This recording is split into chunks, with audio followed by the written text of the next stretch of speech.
sa loxo set sa lépp set bul nuyu kenn bul lëng kenn bul génne kese ndax bëgg génn bul sëkkat fépp fu jege kenn sëkkat fee boobuy métti njëkk a fee. toog leen seen kër restez chez vous bu leen génn toog leen seen kër. salaamaaleykum ak salaamaaleykum Sénégal maa ngi leen di masawu ñëpp ci jàkkare ak ci yooyu di ko waral ñu génn feebar bi keneen ci Covid-19 ñu lënd àdduna bi que ni nag dooleem foo ko natt weesu na ñaax sama mbokk Sénégal yi ñëpp ñu booloo doon benn dig recommandation bi nga xamante ni ñoo la seen xam-xam ak ci dégg jëfe ko faagagal feebar bi la Sénégal. Bonjour le monde ñëpp maa ngi nuyu ku ci nekk sa tur ak sa sant di leen jox quelques conseils ci coronavirus bi parce que il faut éviter de se toucher les mains, les yeux, le nez et la bouche parce que les mains sont en contact avec de nombreuses surfaces qui peuvent être contaminées par le virus. Donc s'il vous plaît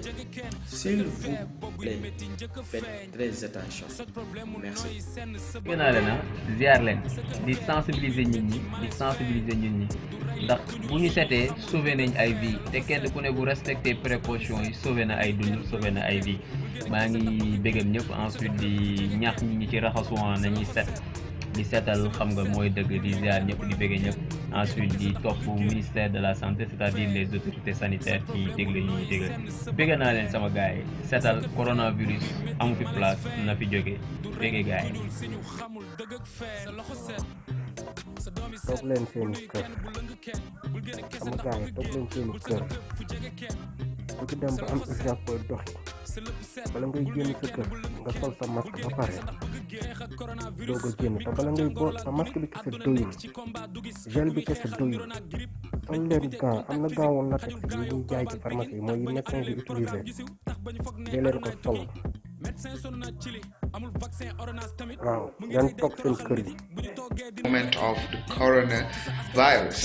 and I have the pleasure to share with you the phrase which is nothing but to be cooped up. So guys, in English, when somebody tells that they are cooped up, it means asalaamaaleykum tout le monde maa ngi nuyu képp toute la population mondiale surtout aussi à nos médecins ñoom ñu nekk fépp partout dans le monde di lutter contre ce virus comme vous le savez bien qui est en train de se propager et qui tue beaucoup de personnes et de ce fait que maa ngi sensibiliser waat encore surtout la population sénégalaise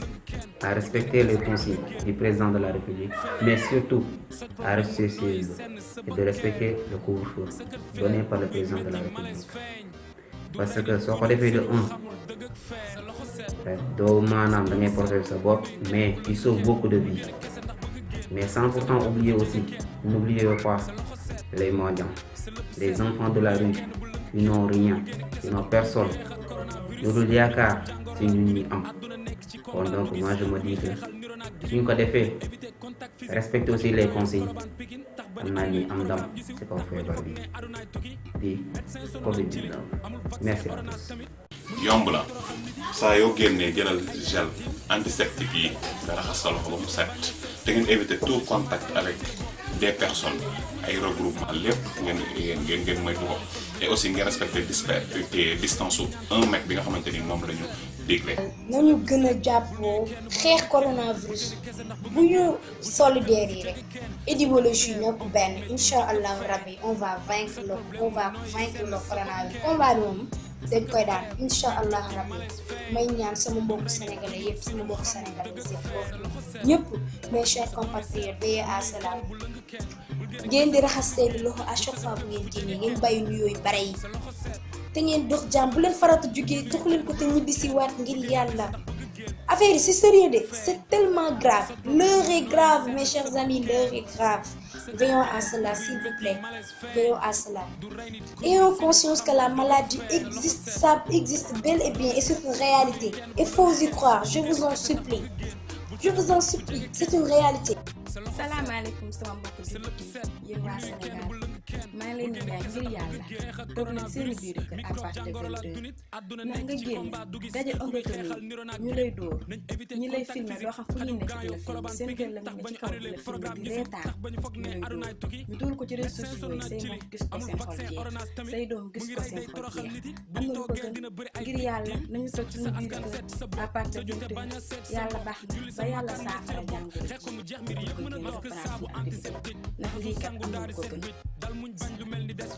mbokk yi feebaru coronavirus feebar bu am la man nag tey dafa leen andi astuce bu efficace pour yow mi nga xamante ni amoo gel hydroalcoolique wala dox nga ci mbedd mi juum saafonte joxo li nga xam ne mooy loxo wala nga ubbi buntu kër goo xamante ne leer na ne la am na ko fa jaar ubbi ko te wóolu ndax yor na la ko yor na corona wala yoru ko boo jëlee sa butéelu eau de javel danga koy jël sotti ko ci benn genre butéel yi mel nii boo jëlee butéel bi nga sotti ci eau de javel ba mu dégg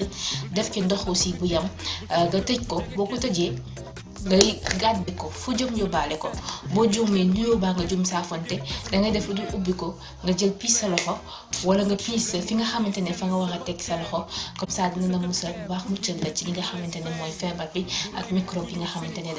dafa gaaw lool transmettre donc astuce bu simple la eau de javel nga def ko ci sa butéel soo amul gel hydroalcoolique donc na ko ñëpp partage. dama ne ay nopp garmi day dégg comme ni ngeen ko déggee. siiw na information bi yaakaar naa ne jàll na nee nañ képp koo xam ne yaa ngi sa kër nga yëg ni yow tawat nga signes yi nga xam ne moom la ñu wax ci Covid 19 yëpp nekk ci yow nga am ci xel mu ñaaw numéro vert yi affiché nañ ko fu ne xale yi sax dañ koy fooy ñëpp xam nañ ko nga woote boo wootee dinañ la fekk fa nga ne li war ci yow ñu defal la ko moo gën ngay sol sa dàll di ñëw hôpital dama ne boo ñëwee da ngay yokk joote boo ñëwee da nga koy indi boo ko indee da nga koy jox ña nga fa fekk. te yaakaar naa ne ñun ñi nga xam ne ñoo fi ne di leen dimbali bu ngeen ko yéenoo indil ñu ko dina naqaree saafara de dina naqaree saafara loolu kon nag jàpp leen ci ñu jàpp ci Covid 19. sa loxo set sa lépp set bul nuyu kenn bul lëng kenn bul génn kese ndax bëgg génn